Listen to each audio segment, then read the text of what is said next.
Bom, o vídeo acabou ficando muito grande, não tô conseguindo renderizar, né? Ficou com 1 hora e pouco. Até meio cansativo, né? Alguém ver aquilo ali assim. Então eu tenho uma ideia. Eu vou dividir o vídeo em algumas partes, né? E de tempo em tempo eu vou postando essas partes, tipo parte um, parte 2, parte 3, pra pessoa ir acompanhando, né? Então nesse caso, né, vai ficar cortado, né? Até para depois, né, eu ir botando novos assuntos, tipo cangaceiros na Umbanda, quem são, o que são, existem, não existem, né? Baianos, caboclos, quimbandeiros, espíritos velhos, quimbandeiros. Ah, por que que a Umbanda tem sangue de animal, né? Por que que tem Umbanda que sacrifica, já que o caboclo disse que não? Esse tipo de coisa assim, né? Então, nesse caso, né, eu já vou ir agilizando esse lance, né, e tal, né? Vou deixar o meu link no meu Instagram aí na descrição, né? Porque eu jogo cartas, né? Se você tiver interessado, né? O link do Instagram tá ali pra você ver o preço, né? E qualquer coisa a gente conversa, né? Sobre como é que vai ficar, né, a situação. Se você quiser um jogo de carta, né? Um auxílio, um apoio, essas coisas desse nível, né? Bom dia, boa tarde, boa noite para todos vocês, né? Espero que dessa vez o canal dê certo, né? Já tive outros canais que não deram muito certo. Eu não sou muito afeiçoado com a câmera, não. Espero que, né, agora fique tudo bem. Vamos lá, né? O primeiro vídeo do canal, né? O que é Umbanda? Como é que se baseia Umbanda? O que é Umbanda? De onde é que a Umbanda veio? Para onde é que a Umbanda vai?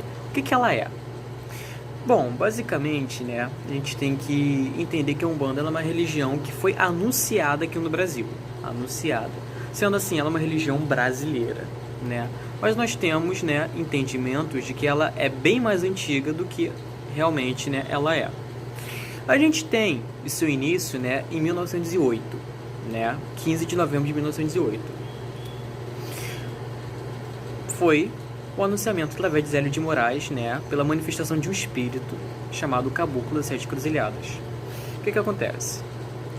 Um jovem, em torno de uns 17 ou 18 anos, né, ele manifestava um espírito que trazia um arquétipo bem forte, bem assim, bem rude, né, em vários momentos, né, da qual falavam coisas bem emboladas, né, e ninguém entendia o que aquilo ali acontecia, o que acontecia ali exatamente, né? O que aquilo ali estava tentando dizer, né? E quando não era esse espírito, era um outro que vinha como um idoso, né? Um homem bem velho e que simplesmente falavam coisas ilegíveis, né? Não tinha como entender o que ele dizia, porque ele falava muito, né? De maneira bem específica, né? O que acontecia? Quando não eram esses dois, era uma manifestação meio infantilizada, como se fosse uma criança, né? Que, curiosamente, infelizmente, a criança até é bem pouco falada na história de Zélio, né? Mas que ele manifestava também um espírito infantil. O que acontece? Basicamente, né? A família era católica. A família de Zélio era católica. Zélio Fernandino de Moraes, o nome desse jovem. Ele tinha uma família bem católica, da qual os seus pais tentavam levar ele, né, para missas, né, para ver o que estava acontecendo, para trazer, né, aquele conceito do o filho, meu filho está possuído, né, é o demônio. Só que nada dava certo, até que chegou o momento que o próprio padre falou: leva ele no centro espírita, porque aqui não está funcionando. Os pais levaram ele em algumas rezadoras, benzedeiras da época, e mesmo assim não dava resultado. Até que levaram ele no centro espírita, localizado em Niterói, né? E basicamente aconteceu o que sempre acontecia. O mesmo espírito, alto, forte, rude, se manifestou ali, da qual, né, dizia ele: tá faltando uma rosa branca aqui. Saiu, pegou uma rosa branca e botou em cima da mesa. O médio espírita perguntou: quem é você? O que você quer? Né? Tentando fazer o espírito, né, se dizer quem ele é e ser encaminhado, né?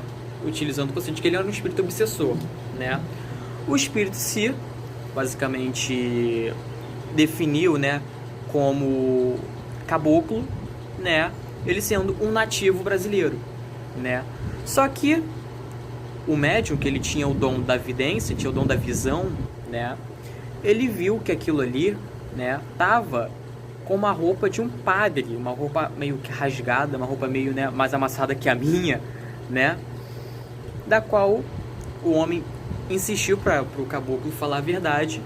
Ele falou: eu estou nessa roupagem aqui, né, do chamado Daniel Malagrida, que foi minha última reencarnação, foi um padre, né, simplesmente para trazer as marcas de minha última vida, mas que na verdade eu me manifesto como um caboclo. E se vocês se baseiam em nomes, se vocês se prendem em nomes, eu dou o meu nome para vocês.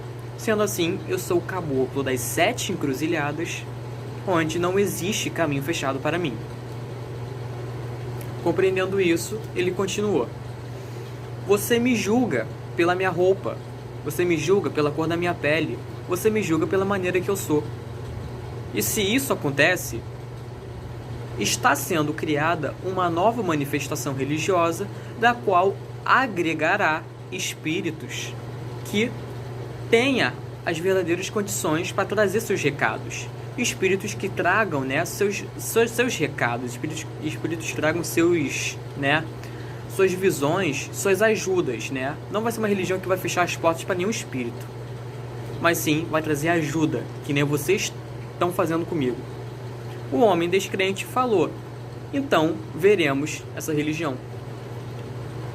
Caboclo, no dia seguinte, estava, né, numa localidade onde ele tinha falado que era, onde ali foi firmado, né, o início da chamada tenda Nossa Senhora da Piedade, né, primeira tenda de Umbanda, onde ali ele declarou as regras: não haverá raspagem, como é o caso do candomblé, que já existia nessa época, não haverá o corte, né, a sacralização do animal, né, o sacrifício, né, o chamado sacrifício, né, o trabalho sacro, né, oferendar o animal para aquela divindade ou aquela entidade, como muito acontece no próprio candomblé, até mesmo na quimbanda, né, e em outras manifestações religiosas também, né.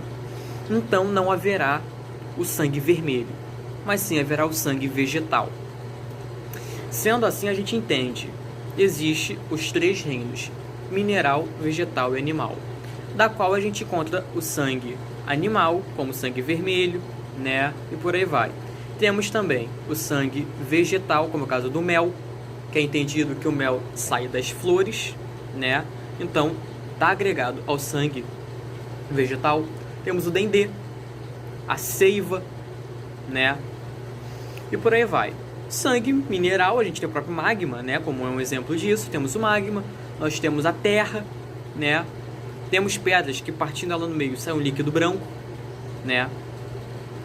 Então, prosseguindo, não haverá sacrifício do animal, haverá simplesmente o amaci, que é o banho das ervas ligados ao orixá, e a camarinha, que é a deitada da Umbanda, né, que é no candomblé chama de roncó, né, que a Umbanda é bem menos, né, no candomblé em torno de uns 21 dias, né, pelo que eu entendo. Na Umbanda é no máximo 7, alguns vão até para 14, mas a Umbanda, até onde eu conheço, vai até 7, né. Então o que acontece?